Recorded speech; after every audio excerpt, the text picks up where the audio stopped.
Hello friends, విచిత్ర సోదరులు సినిమాలో కమల్ హాసన్ ను పొట్టిగా చూపించడం ఆ కాలానికి చాలా పెద్ద టెక్నికల్ అచీవ్మెంట్.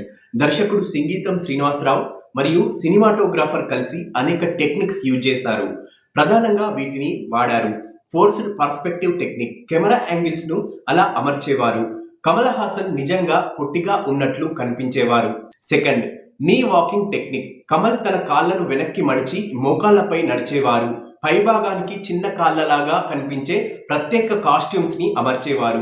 స్పెషల్ కాస్ట్యూమ్స్, నడుము కింద భాగాన్ని దాచేలా పొట్టి మనిషి శరీరాకృతిని పోలి ఉండే కాస్ట్యూమ్స్ రూపొందించారు. సెట్ డిజైన్, కొన్ని సన్నివేశాల్లో తలుపులు, కుర్చీలు, ఇతర వస్తువుల పరిమాణాన్ని మార్చి ఎత్తు తక్కువగా ఉన్న భావన కల్పించేవారు.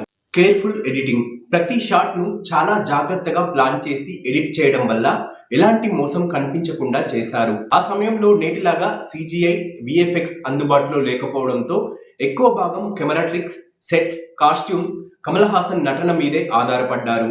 ఈ పాత్ర కోసం కమల్ హాసన్ గంటల తరబడి మోకాళ్లపై నటించాల్సి వచ్చేది.